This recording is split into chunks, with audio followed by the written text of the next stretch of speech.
sommes de retour dans votre édition du live de TV Finance. Il est 9h03, merci beaucoup si vous nous rejoignez à l'instant. Et comme convenu, nous allons donc suivre les tout premiers échanges à la Bourse de Paris. Et pour ce faire, je suis, comme tous les jeudis, en direct et en duplex avec Xavier Fenot. Bonjour Xavier. Bonjour. Bonjour, merci beaucoup d'être avec nous ce matin. Je rappelle que vous êtes associé chez Interactive Trading. Xavier, à l'instant vient de tomber une data macro, l'inflation en France qui ressort à 4,5%. Cette séance aujourd'hui va être placée sous le signe de la macro. On a de la publication en Europe et également aux États-Unis.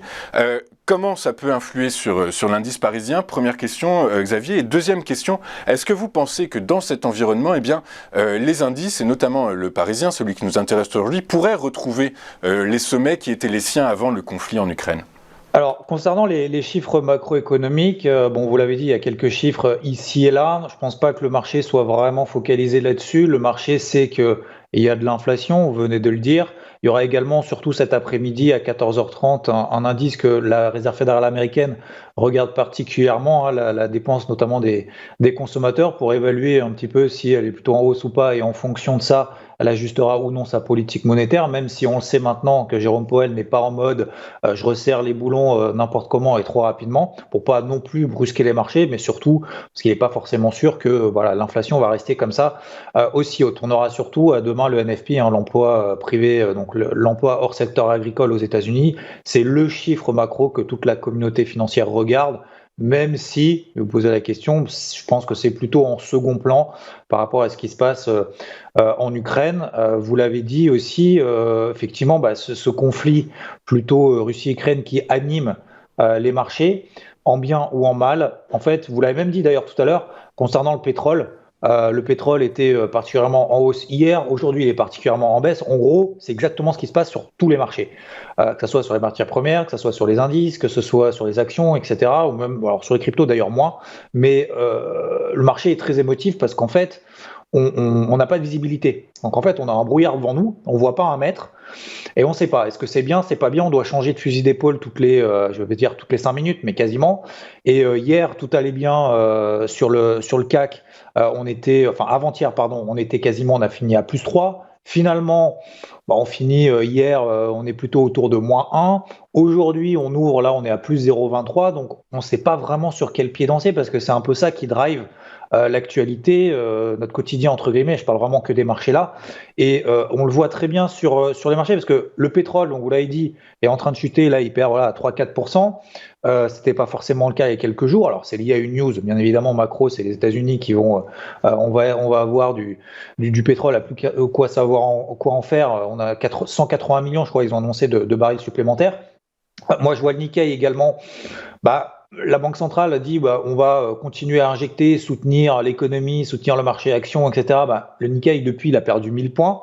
On a perdu quasiment 3%. On a le yen qui est en train de se reprendre également. Donc le yen, c'est quand même considéré aussi comme une valeur refuge. Donc si le yen se reprend, c'est qu'il y a quand même pas, on n'est pas non plus en mode ultra euphorique ou ultra optimiste. Donc finalement, on s'observe. Alors oui, bien évidemment, il y a des décalages.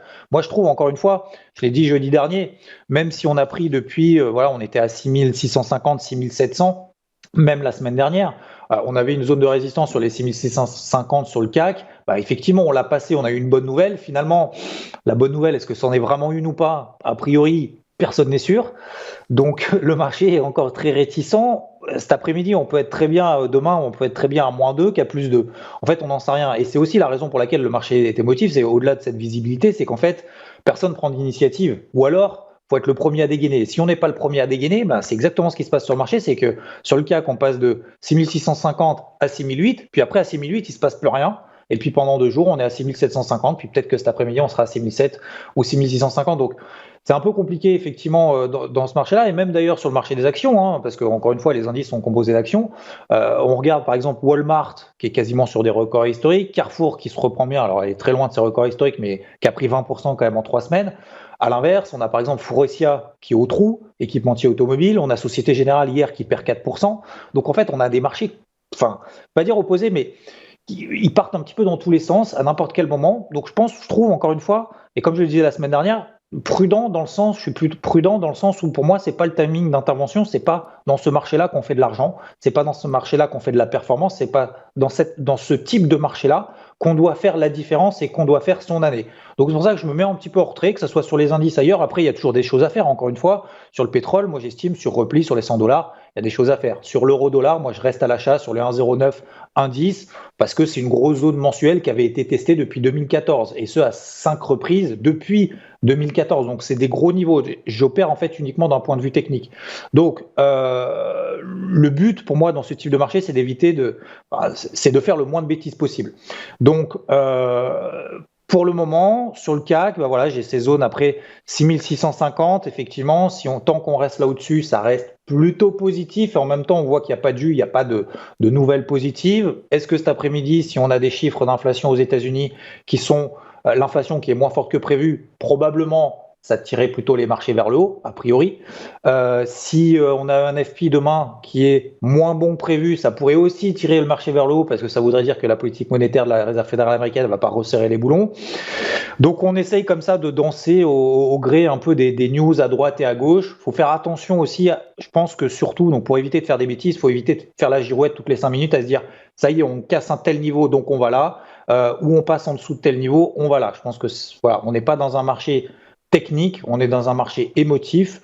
Donc oui, on essaye toujours d'essayer de prendre des points de repère à droite et à gauche, mais c'est difficile. Voilà. Bon, pour moi, pour vous donner quelques points de repère, mais je pense que tout le monde a les mêmes, 6650 points en bas sur le CAC, 6800 points en haut. Peut-être que cet après-midi, les publications macroéconomiques vont faire évoluer les choses. Mais encore une fois, je pense que c'est vraiment un marché où voilà, faut plus être observateur qu'acteur, parce que les acteurs soit sont très rapides, soit ils attendent d'y voir un petit peu plus clair, parce que pour le moment, la visibilité, c'est 1 mètre, pas plus loin. Ok, très clair. Donc on navigue dans le brouillard, en fait. On navigue à vue très clairement. C'est très clair. Merci beaucoup, Xavier. Merci, Xavier. Xavier Fenot, je rappelle que vous êtes associé chez Interactive Trading. On va marquer une pause et on se retrouve juste après pour la suite de votre émission avec les Market Movers d'Antoine Fraisse-Soulier. À tout de suite sur Téléfinance.